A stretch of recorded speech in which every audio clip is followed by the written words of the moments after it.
some of the questions I can see here. Pramod Nayak, how do you measure small temperature difference across 2D membranes for thermoelectric measurements? That's a very good question. One of the ways we do that is by looking at the electrical resistance as a thermometer. Okay. So the way the structures are usually made is that you make a cross structure in which two graphene layers you get a part of the graphene which is upper layer and lower layer, and you measure their electrical resistance as a function of temperature. And when you pass heating current, then you will see that one of the layers gets hotter with respect to the other layer. And that's how we measure. So use the resistance as the thermometer. We get this kind of measurements, the small temperature difference measurements. Okay, so I hope that answers your question. Then we also have another question from Hassan Abbas. Graphene has almost zero band gap, which limits its application in optoelectronic devices, particularly LED and solar cell. In which way bandgap of graphene may be tuned as per need? Okay. First of all, in most solar cell, you're absolutely right. Graphene has zero band gap, so you cannot really use it in optoelectronic element in an isolated manner. But what you can do here is you can use graphene in conjunction with TMDCs, which I told you about.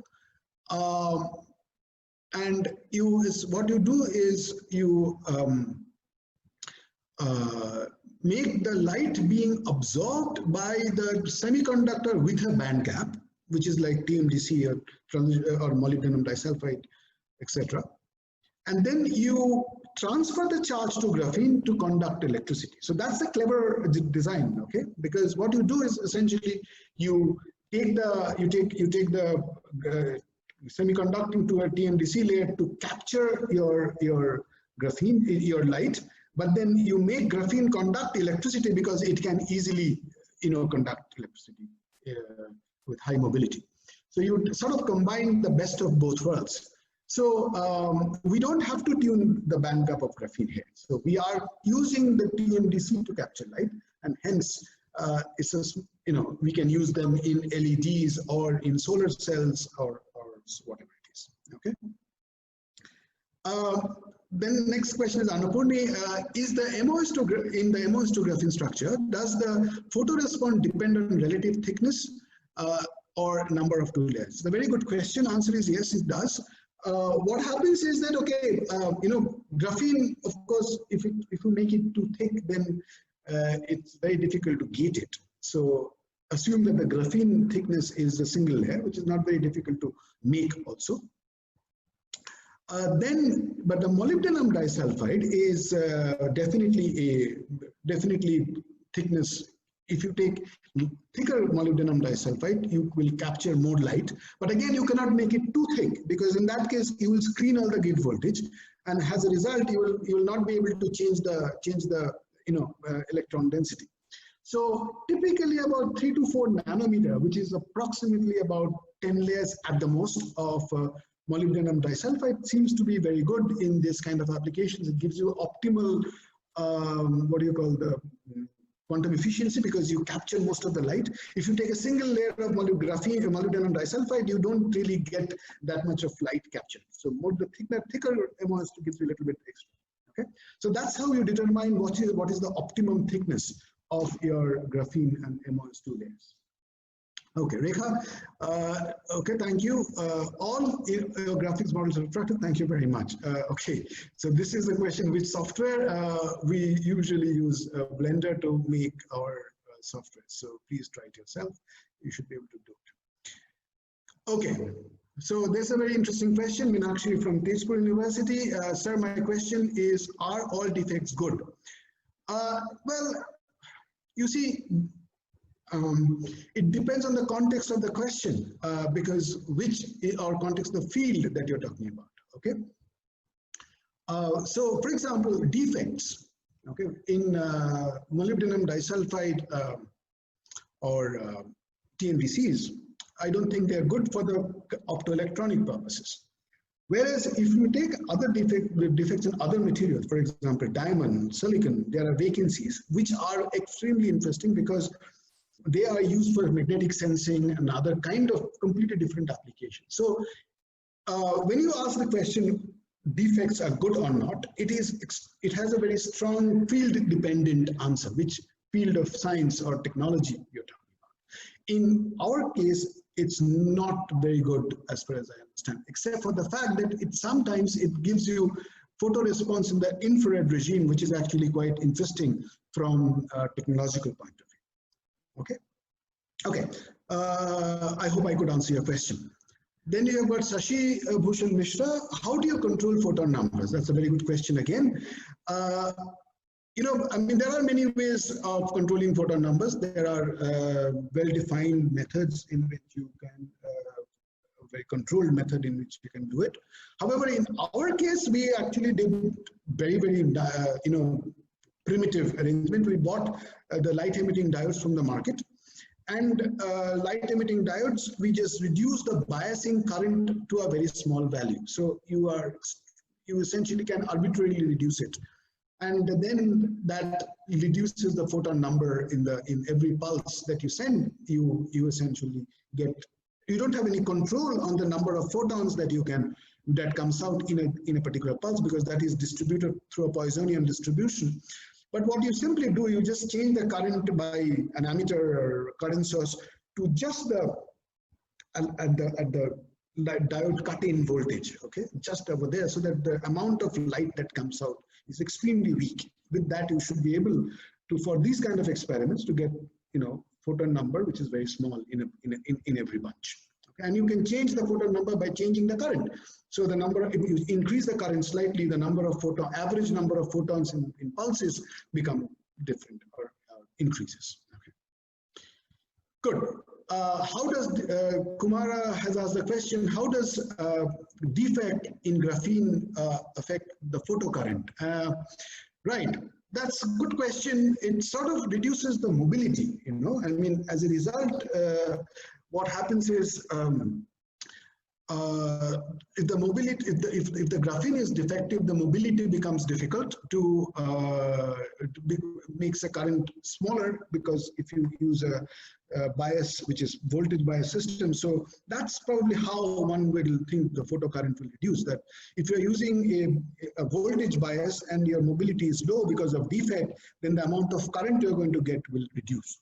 So most of the cases we use exfoliated graphene, which is extremely high mobility, and we usually do not encounter the defect problem in graphene on a very regular basis. Okay. Good.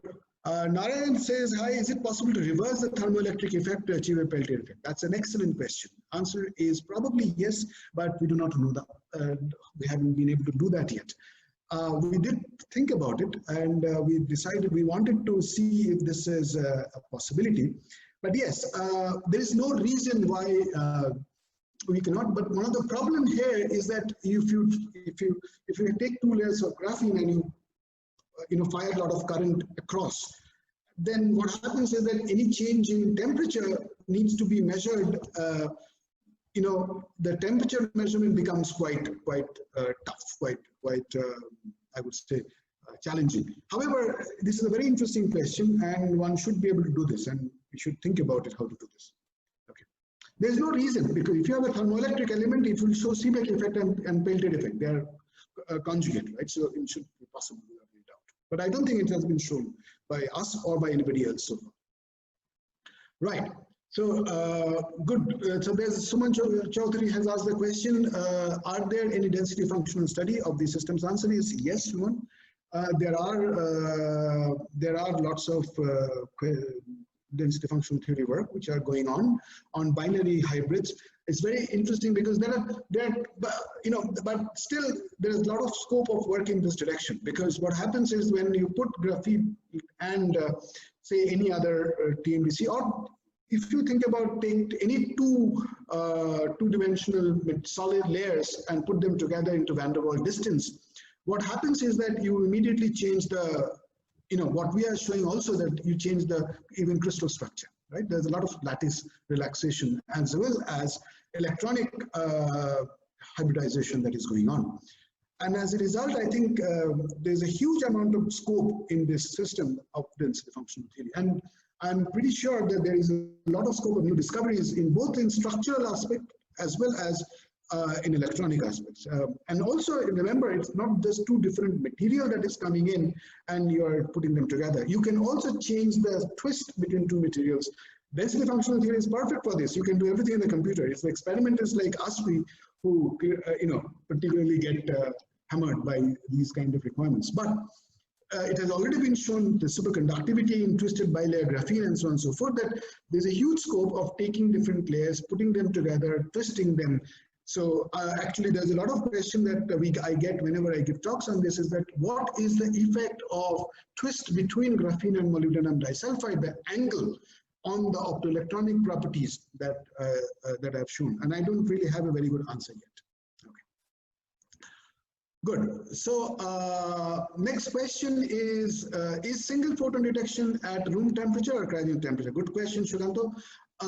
So this, the one which we have done here is at 120 to 160 Kelvin per se. This is the temperature scale at which we have been operating. I think this method will definitely go to about 200 Kelvin. In principle, that should be possibility. 200, 220 Kelvin, I think, should be possible. Above that temperature, this high sensitivity of this graphene MOS structure starts decreasing, and hence I think single photon detection can get difficult. However, if you look at 200, 220 Kelvin, this is much better than superconducting nanowire single photon detection. So one of our excitement in this field is actually to take the single photon detection to see if we can make it much faster, understand what are the detection timescales, the jitter, the other, the dead time, and so on and so forth, and whether we can also take it to temperatures in which we at least can use a Peltier cooler to do the detection. That would reduce a lot of overhead. Okay, so yes, that's a good question as well. Okay, the next question is in MOS2 graphene heterostructure, how could we reduce water interactions? Any suggestion on inducing hydrophobicity without passive? I think without passivations is the question. Right. So see, as such, these materials, they don't have the the dangling bonds, so they are hydrophobic in general. Okay. Right. So now, say pure graphene. So I don't think we see a lot of water interaction, to be honest. Maybe partially because we always do this in clean rooms with controlled atmosphere. No, I don't think. I think if you make it defective, then you can change. There are a lot of work which happen by bombarding and creating vacancies in these materials, which can lead to hydrophobic, and hydrophobicity can become hydrophilic in a little bit. So, but I don't think we have seen any obvious effect of water in these structures. If you leave graphene, of course, in air, it absorbs and the Dirac point shifts to values, but then usually we carry out most of the experiments in vacuum, so water becomes less important. Okay. You have mentioned the energy transfer will be faster than charge transfer. What is the reason behind it? This is a question from Saurav Srivastava. What is the reason behind it? Would you please explain it again? Okay, yeah. So that's excellent question. And so the charge transfer is essentially what you have this gain bandwidth product, which because of the exponential relaxation of the number of carriers that go from MOS2 to graphene layer, it becomes a slow process. I showed you that exponentially, resistance is changing exponentially as you increase the as a function of time. So and that goes in the order of hundreds of seconds if your power is small. So that means the bandwidth of your experiment is very, very small. Yeah? It's in order of seconds. And as a result, what happens is that you make a photodetector, which is extremely sensitive because your bandwidth is so small, you're getting a large amount of what you call optoelectronic gain, because as the electrons are slowly moving in from MOS to graphene, the electrons in graphene are going through the circuit many times, billions of times. As a result, you get a large optical gain, but it's intrinsically a slow detector. Okay. However, if you have energy transfer, then charge is no longer, there is no question of what is the probability of getting charge in graphene. So as a result, energy transfer happens at the speed of light. You would be expecting energy transfer to respond through volumetric effect. So it's essentially, again, in that case, the graphene becomes a bolometer. Okay. And through volumetric effect, you should be able to get much faster response than charge. Okay. All right, Srikant from University of Sao Paulo, how the circular dichroism of bilayer graphene vary in heterostructures. Okay, right. So if you say bilayer graphene circular dichroism, it's essentially, you're talking about the pseudospin circular dichroism, right? I mean, it's not a real spin, or it's essentially the pseudospin because of the two layers. I don't know the answer to the question. Okay, circular dichroism has been looked at in TMDCs in a very detailed manner through optics experiment, looking at circularly polarized lights. But I don't know what happens to that of bilayer graphene when you make the heterostructures. If you remove the degeneracy of the two valleys, probably there would be a significant effect. But I cannot think of, at least I do not know of experiment which has looked at the circular dichroism of bilayer graphene when it forms a heterostructure with other things, I'm guessing with TMDC or other things such. Okay, so no, I don't think I have a very satisfactory answer for you. Okay, so then Kulvinder Singh says, I'm glad to hear the nice talk, thank you. I'm curious about interactions occurring charge transfer process. Please give some insight related to this. So interactions is essentially, we are talking about a completely non-interacting system. It is essentially a tunneling.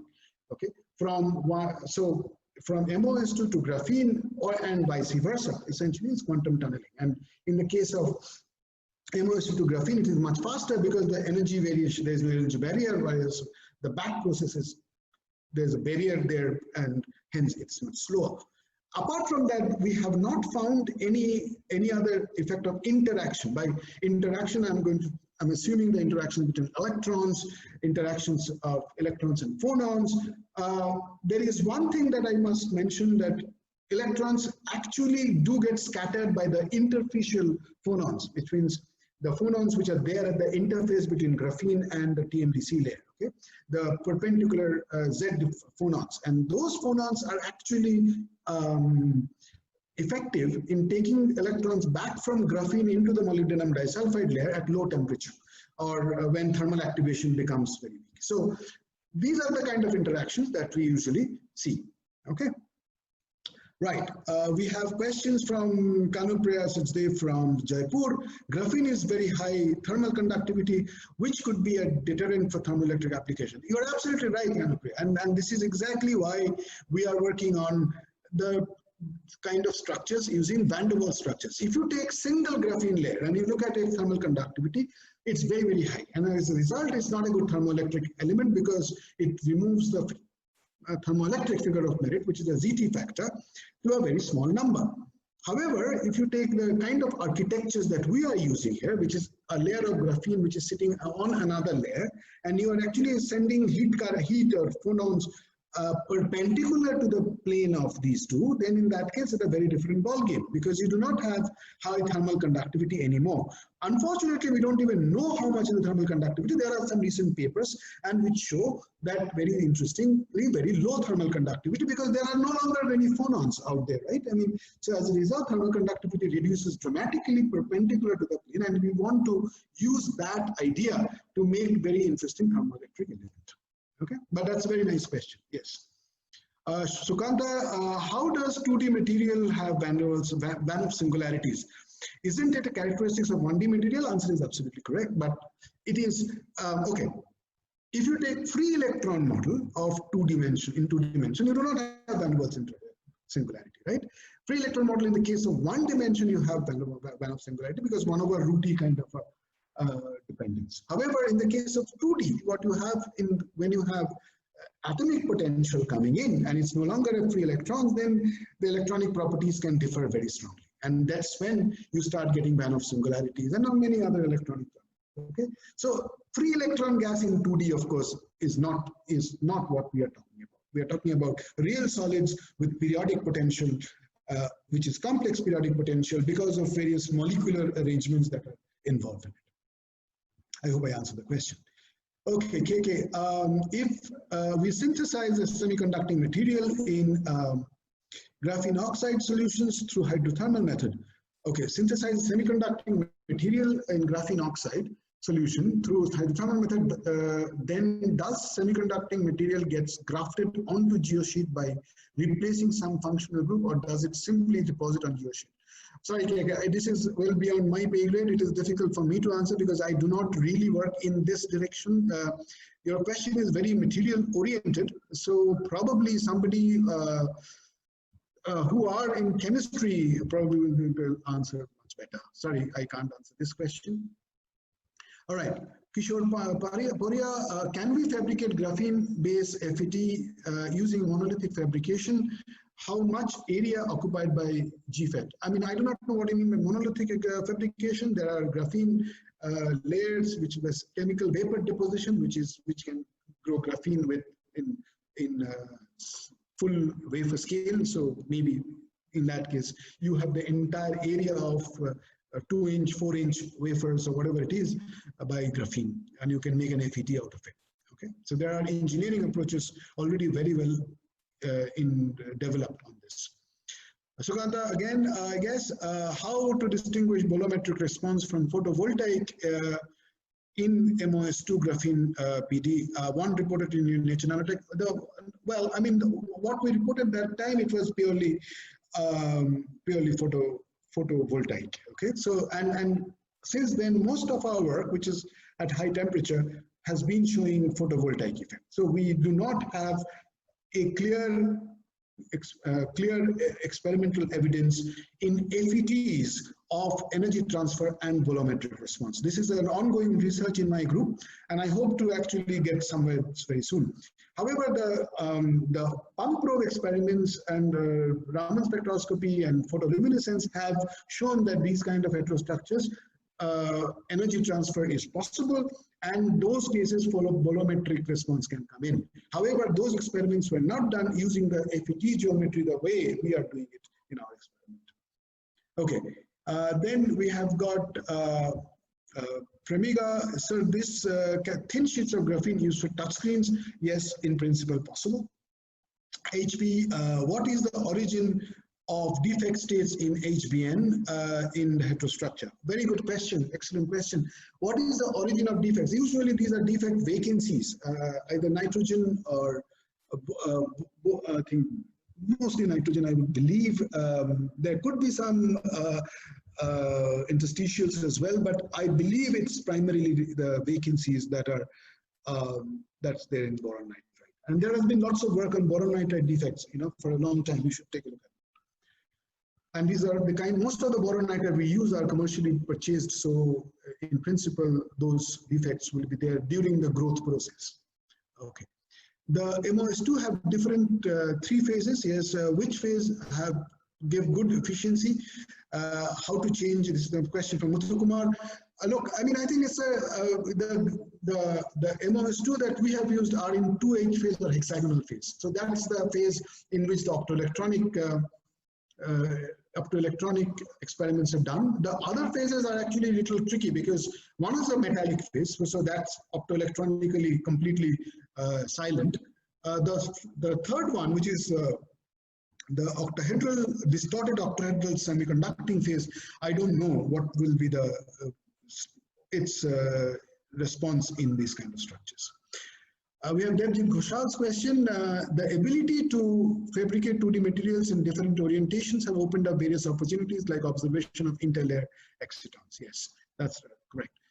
Do you think the charge transfer process has any relation with the oriented 2D layer because of coupling between two layers is sometimes a function of angle? You're absolutely right, Devjit. Excellent question. So you see, the interlayer exciton that you're talking about are primarily between two semiconducting layers. This is a question that we try to answer in our work as well for a while, actually. So, for example, MOS2 and WSE2, or other way, MOSE2, WS2, there are very interesting work. There are recent papers in Nature on interlayer excitons, which leads to very model lattices of interlayer excitons. Okay. So the optoelectronic experiments that we're talking about is about graphene and another semiconducting layers, not two semiconducting layers. It's one semi-metal and a semiconductor, and also the crystal lattice matching is very poor. It's about 20% lattice mismatch between graphene and a semiconductor. So I don't think we have a clear evidence of an interlayer exciton in our experiments yet. There are a lot of interesting questions. One has to do it very carefully, particularly at low temperature, if there are evidence of interlayer excitons in graphene, which will have to be very interesting, because that means that the graphene's metallicity is not screening the interaction in forming the interlayer exciton. Okay, but graphene is not a very good metal. It's a metal, semi-metal, but it's not a very like a copper or gold or anything, right? So I guess it's definitely a very interesting question which needs to be looked at in more careful detail. Okay, so then we have Achinta's question. We have, is it possible to tune plasmonic nanostructure? Yes, answer is probably, it is possible to tune plasmonic nanostructure, but we worked on this using plasmonic nanostructure at some point of time on graphene. And you can actually look at energy transfer in plasmonic nanostructure from plasmons to how you create dipole fluctuations in plasmonic nanostructures, and that could lead to volumetric effect in graphene. Okay, so there are very interesting effects. We have a question from Deepa Narang. Nice talk. Thank you very much, Deepa. What will happen if we use TMDC alloys instead of TMDCs, especially in graphene heterostructures? Well, good question, and it depends on the alloy. I mean, there are very interesting alloys now available using of TMDCs, and they have got very different kind of electronic properties. So I guess, the answer to this question is that what you are trying to do. For example, if you are making a TMDC alloy which is topologically non-trivial, or if it is magnetic, take that for an example, then probably its effect will be very interesting in its optoelectronic properties. You will probably have spin polarized electron transfer from the alloy that you're talking about to graphene. And there are many other possibilities. It could be umpteen number of possibilities. What we have worked on for the last X number of years is to show that this is a platform on which you can actually build devices. And what I mean by that is you can make, you can create detectors, of course, that's an immediate application. You can make memories as well. And then you can actually create a spin sensitive detectors. You can make topologically non-trivial structure if you want. So it depends on the alloys that you have and what its property that will determine what kind of what will happen to the graphene TMDC heterostructure. I hope I answered the question by giving the example of spin. Maybe. Okay. Arvind, does the proximity effect change the Fermi level of graphene? Or can we tune Fermi level by forming heterostructures with other 2D materials? To answer a very good question, Arvind. It turns out that for TMDC graphene, there is not much change in the Fermi level because there is no state at the Fermi level. However, there is no state of the TMDC, because the band gap there, where at the work function of graphene, which is about 4.5 eV. So there's not much. As a matter of boron nitride and TMDC, there's very minimal charge transfer, essentially no charge transfer that takes place. So Fermi level of graphene doesn't really change if you just make TMDC graphene heterostructure. Okay, unless you have water somewhere which can create havoc, but that's not the case. But if you take the other materials that we worked on, for example, tellurium nanowires and other kind of nanowires, they change the Fermi levels substantially, and we see clearly the shift in Dirac point when you make heterostructures of graphene and nanowires. Okay, so it depends on the material. We have Ashish asks, dear sir, is it possible to synthesize such thin film materials on coating a substrate or chemical solution method and always use vacuum-based technology device part? No, now actually you have CVD heterostructures. People are directly making these graphene TMDC heterostructures can in principle be made. There are several reports from various parts of the world in which you can both grow laterally in the same plane as well as vertically. You can grow TMDC on graphene, for example, in CVD, and in principle, you can, if the CVD optimization work, you can make full wafer scale systems. So binary heterostructures are possible, I'm guessing now, but I'm not sure whether more complex heterostructures are possible or to how many different types of compositions one can make. Chemical solutions is probably possible, I'm not sure, unfortunately. Okay, so there's an anonymous attendee. Has the direction of growth of MOS2 affected the properties? Not that I know of. I think it's only, I don't think the direction of growth of MOS2 per se has an effect. I don't think so. Okay. So Srivastava, in case of graphene MOS2 heterostructure, once you put HBN, charge transfer mechanism drastically changes. How does the thickness of MOS2 play an important role here? Is there any limit to HBN thickness? Very good question, Srivastava. Yes, sort of, yes. So the thicker the MOS2, the charge transfer becomes slow. Is as simple as that. Okay. So, and we have seen exponential dependence that shows clearly it's a tunneling process from graphene to MOS2 to graphene. As you make the boron nitride thicker, the speed at which the device responds becomes longer and longer. So, and the rate at photo current relaxation rate becomes very becomes long. Okay. I think we are more or less ending our session. Okay, but let me see if I can answer a couple of questions. Can you use, let me just quickly check. Ajay, I can answer a few more questions, right? Yes, Professor Ghosh, please go ahead. Okay. Can you use nanoporous graphene to tune the graphene band gap if you to your desire? Good question.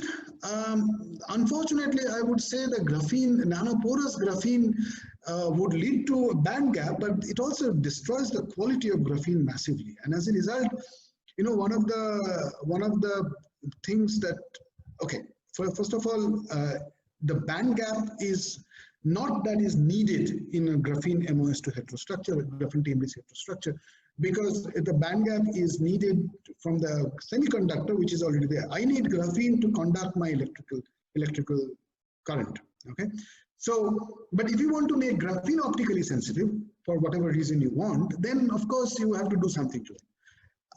And then nanoporous is possible, but you know this has been going on for a while because it's very difficult to make sort of retain a quality of graphene and make it nanoporous. Maybe there are ways, but I don't know.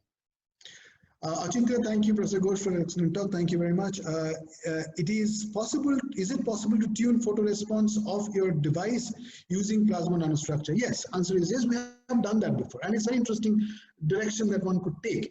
Plasmonic nanostructures actually can sensitize graphene enormously. And we published a paper, I think in Advanced Materials, in a few years ago. I didn't put that reference. It was done in Ambarish's group. So essentially what you have is that you have graphene and you have got plasmonic nanostructures. And what happens, light comes in and it hits the plasmonic, and there's a near field dipolar fluctuation. So the dipolar fluctuations in the plasmonic nanostructure induces dipolar fluctuations in the graphene, creating hot electrons. And as a result, we get extremely high. Graphene's intrinsic photo response becomes much, much stronger. And one could do complex one. I mean, you can make different types of plasmonic nanostructures depending upon what kind of photo response you want. So yes, answer is absolutely correct that we can use plasmonic nanostructures to sensitize graphene or graphene hybrid heterostructures towards optoelectronic response in many different energy bands. Okay. Vishal's question is energy transfer, does energy transfer happen through lattice phonon coupling? If it is, if it will be there in any consecutive effect on the interfacial structure in terms of termination, as these are coupled via weak van der Waals interaction, their effect on the density of states thereafter. Okay, so Vishal, you have got several questions. I'll try and answer something. I don't know whether it will make sense to you. Is graphene transfer, well, okay, lattice phonon coupling, okay. You ask about energy transfer, right? Now, energy transfer, the way it happens, there are two different methods. Normally, it's called the Foster method, which is essentially FRET, and Dexter, which is essentially virtual charge generation. Essentially, in one case, you have got the FRET, essentially you have got dipolar fluctuations in TMDC, which when the light comes in, and that dipolar fluctuation induces another fluctuating dipole in graphene, and that gives you the dipolar coupling and the FRET, the Foster method. The other one is Dexter, which essentially gives you a virtual charge transfer, in which case both electron and hole gets transferred, so effectively as if there's no charge. Okay? So I don't know of a direct effect of lattice phonon coupling. Okay? So lattice phonon coupling is possible in a charge transfer. There is a lot of work which shows that there is a phonon, interfacial phonons help induce or trigger the charge transfer from MOS2 to a TMDC to graphene. Okay, so there's some effect of lattice phonons, but in case of energy transfer, one has to look through it a little bit more carefully before coming to a conclusion of this sort. Achindo from Bose, thank you very much. Mohammed Asif, can changing the size of nanoparticles change the bandgap from direct to indirect? We do not have nanoparticles, so that question probably has been misunderstood. We essentially have, TMDCs, which are, I don't know what do you mean by nanoparticles here. Deepankar Shah's question: materials like graphene with high carrier mobility can lead to better collection. But doesn't that increase I dark as well? Yes, Deepankar, absolutely right. So the dark current is the reason why we have noise in the circuit, and that's the major source of noise in these systems, in the structures. And that is what's motivated our work, about in 2018 on the bilayer graphene, which is with MOS2, and we open a band gap in bilayer graphene so that we reduce the dark current, and that led to single photon detection. However, to be honest with you, if you see the numbers, then I think even in the kind of dark current that graphene works, you should still be able to make single photon detection if you manage to make good quality contacts. Okay, so that's interesting. You can put the numbers in and check it.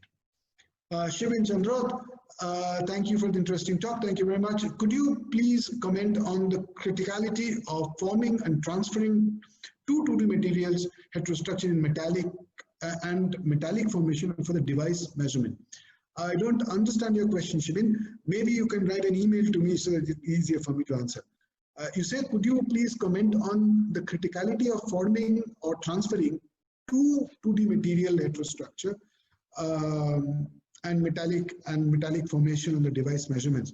I mean, I think this technique of, if I answer your question, that if you take this different heterostructures and putting them together is now a very well-established method. Many groups in the world are doing it. If you want to know about it, please do feel free to write. We can,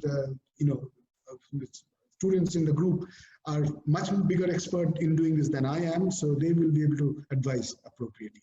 Okay, these are not easy. There's a lot of optimization that goes on in what temperature you should transfer, when you decouple, how you put one layer onto the other, and so on and so forth.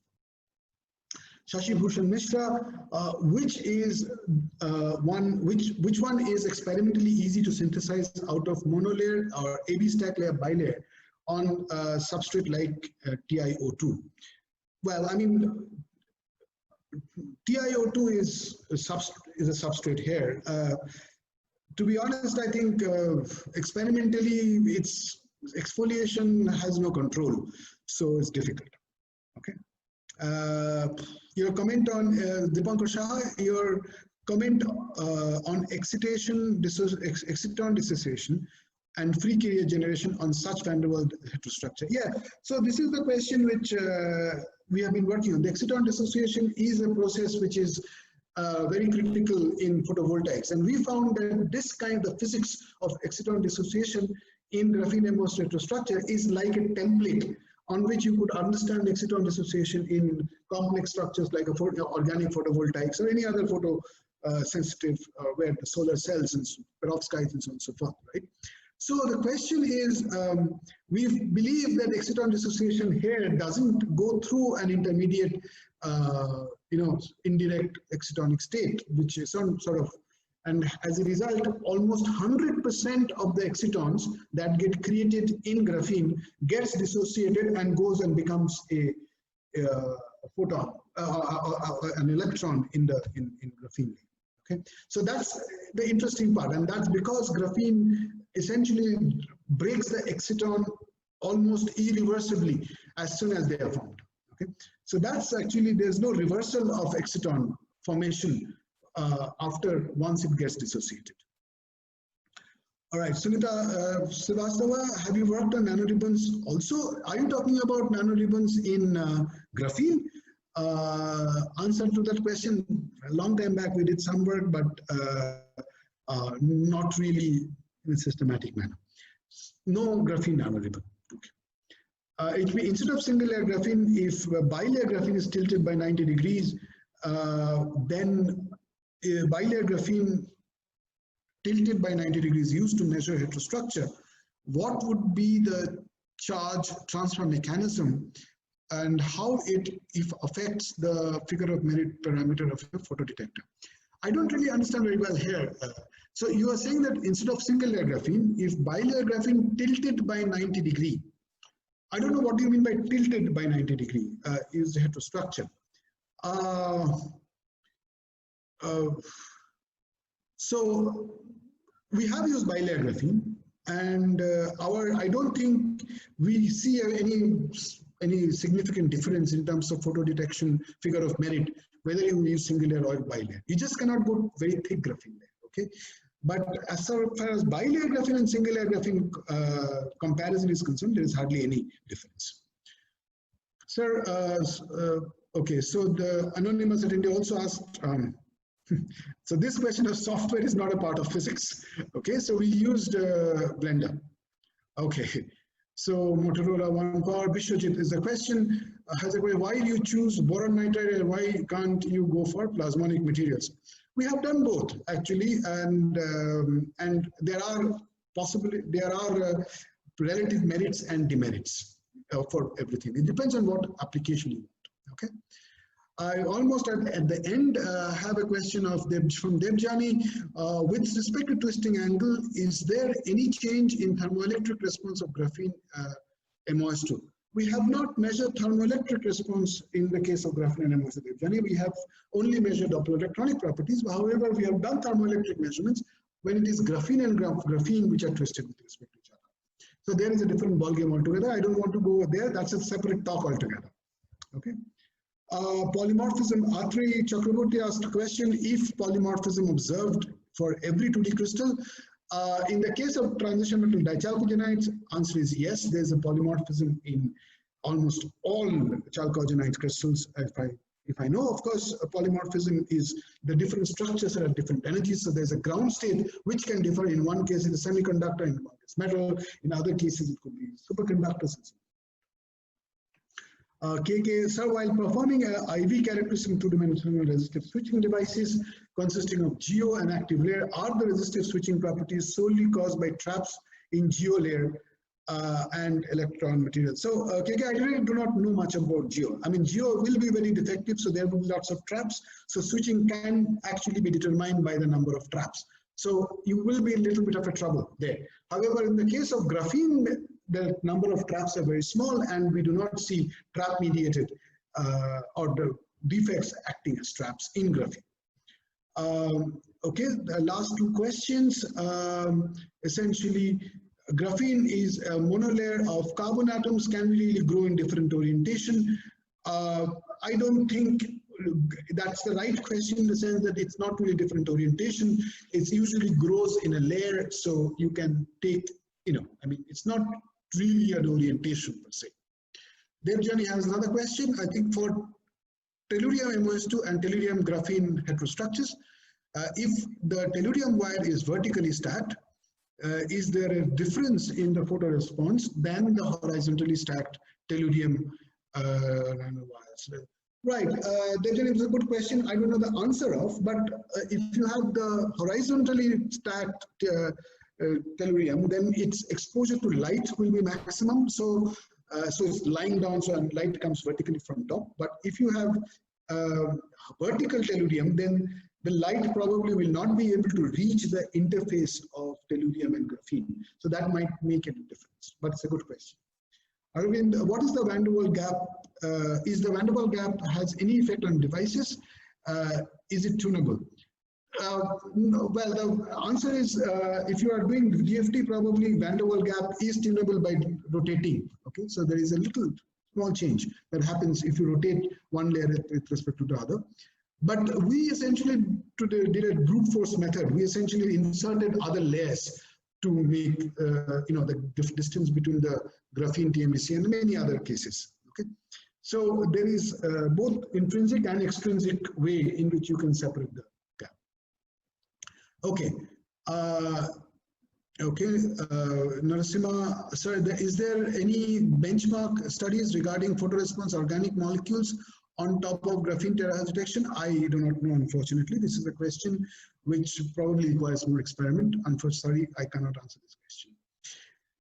Okay, there's a question from anonymous attendee. Could you throw some light on magic angle in graphene? Look, I mean, this is a question which everybody is asking this later. So if I start on this topic, it will take about 40 minutes more.